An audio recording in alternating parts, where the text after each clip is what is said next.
Good morning, children. आज का हमारा विषय है गद्य आकलन। गद्य यानी कि परिच्छेद, पैराग्राफ, आकलन अर्थात समझना। गद्य आकलन प्रश्न निर्मिति अर्थात किसी भी गद्य खंड को पढ़कर प्रश्नों की निर्मिति करना। भाषा सीखकर प्रश्नों की निर्मिति करना ये एक कला है। अर्थात हमें अगर भाषा पर प्रभुत्व प्राप्त करना है, अपने पाठ्यक्रम में भाषा कौशल पर अगर हमें प्रभुत्व प्राप्त करना है तो उसके लिए पाठ्यक्रम में प्रश्न निर्मिति इस तरह का एक घटक दिया गया होता है, जिसमें एक पैराग्राफ दिया जाता है, एक परिच्छेद दिया जाता है, जिसके अंतर्गत उस परिच्छेद को समझकर हमें 4 प्रश्न तैयार करने होते हैं। इसे ही गद्य आकलन कहा जाता है। गद्य आकलन को पढ़ने के बाद हम जब प्रश्न तैयार करते हैं तो उस समय हमें कुछ बातें ध्यान देनी होती है, जैसे कि तैयार किए गए प्रश्न सार्थक एवं प्रश्न रूप में ही होने चाहिए। अर्थात हमने जो प्रश्न तैयार किया, हमने जो वाक्य तैयार किया है वो प्रश्न रूप में ही होना चाहिए। अर्थात उसमें क्वेश्चन मार्क, प्रश्नवाचक शब्द होने ही चाहिए और वो प्रश्न सार्थक होने चाहिए, यानी कि कंप्लीट लगने चाहिए। दूसरा, प्रश्नों के उत्तर दिए गए गद्यांश में ही हो। हमें उत्तर लिखना नहीं है, हमने जो प्रश्न पूछा है उस प्रश्न का उत्तर हमें उसी पैराग्राफ में मिलना चाहिए। तैयार किए गए प्रश्नों के अंत में प्रश्न चिन्ह लगाना अनिवार्य है। आपने प्रश्न तैयार कर दिया है, आपके प्रश्न सही हैं, लेकिन अगर आपने क्वेश्चन मार्क नहीं लगाया है तो वो प्रश्न गलत माना जाता है।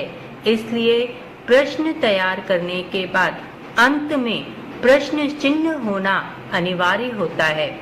प्रश्न के उत्तर हमें लिखने नहीं होते हैं। प्रश्न रचना पूरे गद्यांश पर आधारित हो। प्रश्न रचना अर्थात उस पैराग्राफ में से, उस परिच्छेद में से हम जो प्रश्न तैयार करते हैं, हमारी प्रश्न रचना उस पूरे परिच्छेद पर आधारित होनी चाहिए। ऐसा नहीं कि हमने 2-3 लाइन पर ही प्रश्न पूछ लिया और नीचे के गद्यांश को छोड़ दिया। हमें पूरे गद्यांश पर एक एक वाक्य के प्रश्न पूछने होते हैं। प्रश्न निर्मिति के लिए प्रश्नवाचक शब्दों का प्रयोग करना आवश्यक है। अर्थात जब भी हम प्रश्न बनाते हैं तो उस प्रश्न के लिए हमें प्रश्नवाचक शब्द प्रयोग करने होते हैं, जो अभी हम देखेंगे। यह है आपके प्रश्नवाचक शब्दों के 4। क्या, कब, कहाँ, क्यों, कैसे, कौन सा, किसका, कितना, किस मात्रा में, कहाँ तक, कितने काल तक, कब तक आदि। हमें इन प्रश्नवाचक शब्दों का प्रयोग करना होता है। क्या, किसी जानकारी के लिए। कब का प्रयोग हम करते हैं समय, काल आदि बताने के लिए। किसका, हम किसी व्यक्ति के संबंध में जब बात करते हैं तो प्रयोग करते हैं। कितना, हम किसी संख्या के लिए प्रयोग करते हैं। कहाँ तक या कितने काल तक, हम किसी भी कालावधि के बारे में जब बात करते हैं तो प्रयोग करते हैं। आगे के लिए हम दूसरी वीडियो में मिलेंगे। अब यहाँ पर हम एक शॉर्ट ब्रेक लेंगे। आप आई एक्सरसाइज करेंगे। धन्यवाद। Welcome back students. आपके सामने मैं एक परिच्छेद यानी गद्य खंड रखती हूँ। देखते हैं उस पर प्रश्न कैसे तैयार हुआ है। पुस्तक का मानव जीवन में बहुत महत्व है। मानव ने सर्वप्रथम पुस्तक का आरंभ अपने अनुभूत ज्ञान को विस्मृति से बचाने के लिए किया था। विकास के आदिकाल में पत्ते, ताड़पत्र, ताम्रपत्र आदि साधन इस ज्ञान संग्रह के सहायक रहे हैं। ऐसा पुस्तक का इतिहास स्वयं बताता है।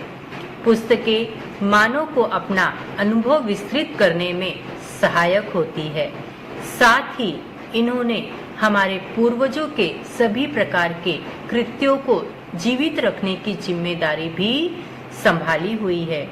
आज के युग में प्राचीन वीरों, धार्मिक महात्माओं, ऋषियों, नाटककारों, कवियों आदि का पता हम इन्हीं पुस्तकों के सहारे पाते हैं। पुस्तकें ही अंतर्राष्ट्रीय क्षेत्र में विभिन्न देशों के दृष्टिकोण को एक आधार पर सोचने के लिए बाध्य करती है। इस तरह का एक पैराग्राफ आपको दिया जाता है जिस पर आपको ऐसे 4 प्रश्न तैयार करने होते हैं जिनका उत्तर हमें एक वाक्य में मिलना चाहिए। आइए अब देखते हैं कि इस पैराग्राफ पर प्रश्न किस तरह से तैयार हुए हैं। ये है आपके उत्तर प्रश्न रूप में। मानव ने पहला प्रश्न है आपका, मानव ने पुस्तक का आरंभ किस लिए किया था? इसका उत्तर आपको एक वाक्य में क्या मिलेगा? मानव ने पुस्तक का आरंभ अपने विस्मृति को बनाए रखने के लिए किया था। दूसरा प्रश्न है, पुस्तकों से हमें किनकी जानकारी मिलती है? इसका उत्तर भी होगा कि पुस्तकों से हमें प्राचीन वीरों, धार्मिक महात्माओं, ऋषियों, नाटककारों, कवियों आदि की जानकारी मिलती है। तीसरा प्रश्न, अंतर्राष्ट्रीय विचार क्षेत्र में पुस्तकों का क्या योगदान है? इसका उत्तर होगा, अंतर्राष्ट्रीय विचार क्षेत्र में विभिन्न देशों को एक ही दृष्टिकोण पर सोचने के लिए पुस्तकें बाध्य करती हैं। चौथा प्रश्न, पुस्तकें मानव की किस तरह से सहायक है? इसका उत्तर देखिए, पुस्तकें मानव को अपना अनुभव विस्तृत करने में सहायक होती है। पांचवा प्रश्न, उपयुक्त गद्य खंड के लिए उचित शीर्षक दीजिए। यहाँ पर हमें एक शीर्षक देना है जिसमें हम पुस्तकों का महत्व ये शीर्षक दे सकते हैं।